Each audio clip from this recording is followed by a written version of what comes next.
I am Alexei Sekarev. I happen to be the team leader of the Eastern Partnership Territorial Cooperation Support Programme, and I'm happy to use this opportunity and address all the stakeholders of the territorial cooperation at a very important stage of the program, namely the stage of the call for proposals. A couple of words for the background. The European Union has initiated territorial or cross-border cooperation between the 6 countries of the Eastern Partnership: Armenia, Georgia, Azerbaijan, Georgia, Belarus, Ukraine, and Moldova, Ukraine, in order to assist the stakeholders in the regions to jointly address common issues of interest: economic and social development, environmental protection, people-to-people contacts. We have been working for 2 years already in the region, and we are currently at the stage that the partners have found themselves across the borders. They have developed the joint ideas of projects, and they are ready to apply for the European Union grants in order to implement the joint undertakings. So at this stage, we want to offer to all of you assistance in order to be that you are able to apply for the projects meeting all quality and all formal requirements. And this is the sense of our video that we are now offering to you. The main actors of the programs are stakeholders from the regions, those who are partners and who will be working together in the program. However, you should know that the project, the whole program, is being managed by the Joint Decision-Making Committee on the one hand and the Managing Authority on the other hand. The Joint Managing Committee is an institution where the 2 countries, for example Armenia and Georgia, come together and decide about the priorities of the program. The Managing Authority is actually the institution which will be receiving your applications and will be doing the selection of applications, and afterwards those who are lucky and win the competition, they will be awarded the grant contracts from the Managing Authority. The Managing Authority will be working in the name of the European Commission. So basically this is the European money that you will be receiving in case of a successful application to implement the projects. So the task is for us to explain to you how your application may become successful and may lead to the award of the contract. My colleagues will continue and give you a very detailed walk through the application form and then a walk through the budget of your project, so that all at least formal criteria are met and your application takes part in the competition in the full scope. This application form training, which I was talking about, is one of the forms to assist you as applicants to apply to the call for proposals and submit your proposal in the deadline which is set by the Managing Authority. There are also 2 other forms of training. One of them is the information day, which immediately follows to the announcement of the call for proposals. And finally, when your applications are ready, we will offer to you the so-called project clinics, which means that we will go through your application and advise you on whether or not all administrative criteria and all formal requirements are met or not. If they are not met, you will be offered assistance to correct what has been wrong by chance or by occasion in your application, so that we guarantee that at the moment you submit your application to the Managing Authority, all formal criteria are met, and it's only the question of quality of your application which is essential for you getting the contract awarded or not. So in addition to these 3 forms of capacity building trainings that we will offer to you in the stage of the call for proposals, there is plenty of good material and useful material you can use by visiting our webpage, which is www.eaptc.eu.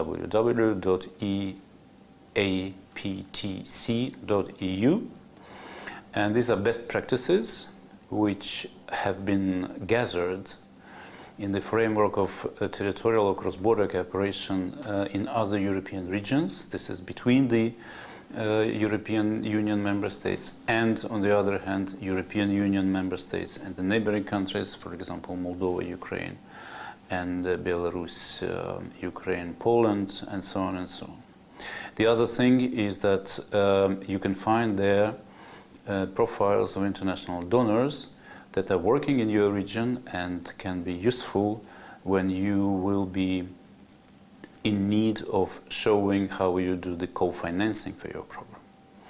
Every project application will be funded from the program funds only to 90% of its total value, and the remaining 10% of the value you will have to find on the cash-based form somewhere else. You can contribute your own funding, you can find it from donors, and this is exactly the information for you on our webpage, which can guide you to the donor who is working in the similar area as your project intention is, and who may be addressed for the additional funding in case it matches the policy of that donor.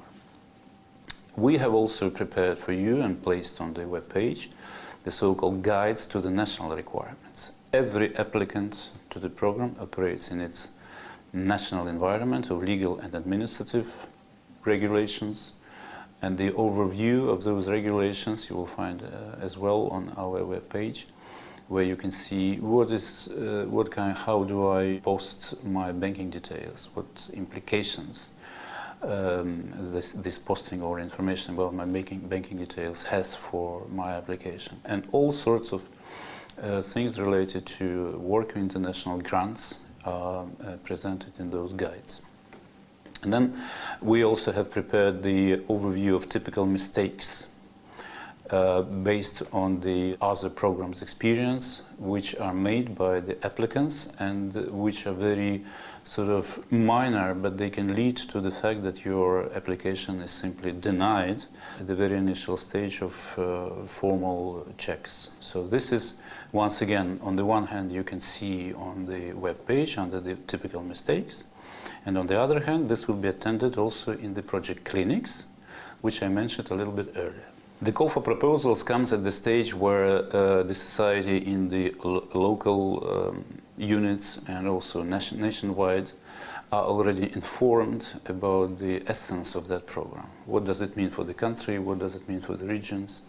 And how can the applicants avail from the grant projects to meet the local development needs? And this awareness is a result, among other things, of our communication and information activities. Every development of the program is on the web page and has been covered quite widely by the national media. And in addition to all these media coverage, we have introduced a network of informational multipliers. One informational multiplier is working in each participating country, and his or her task is to ensure that no information gets lost at this very important stage of the calls of proposals. So these network of informational multipliers will be present at all events during the call for proposal. For example, at the very first event, which is Information Days, about all the requirements of the call. And they also have the task to ensure that not any possible applicant misses the information about the opening of the calls of proposals. Of course, the call for proposal comes at the stage where the partners have found it themselves and they have identified the project ideas, but nevertheless there are also many quite strong organizations who have good ideas and who have also good experience, and formally they can apply even at this stage. So this is important. This informational support for call for proposal is an important step to ensure the comprehensiveness of the participation in the proposals by all those who may do so, who work in the regions, who have a partner across the border who match the program priorities and so on and so on. This is the role of international multipliers. And of course, again, I encourage you to visit our webpage in the section of information activities, where you can see where you are expected actually to be registered, and you can also go through the database of potential beneficiaries. And maybe if you are in need of an additional partner, a third or fourth partner to underpin your project idea, you can find this organization with the addresses and contact details on our webpage. So again, this communication, this introduction has the objective to lead you into the call for proposal stage. As I said at the beginning, my colleagues will continue with a very detailed analysis and support to you how to fill in the application form, how to avoid the typical mistakes, what is allowed and what is not allowed to be included into the application, and also how you design your budget and what is important not to omit in the application. I wish you every success in your applications, and we look forward to your projects, not that you also win those projects and you are awarded the contract, and then you implement your projects to the benefit of your community, of your city, of your region, and also to the benefit of the good neighborhood between Armenia, Georgia, Azerbaijan, Georgia, Belarus, Ukraine, and Moldova, Ukraine. Thank you very much.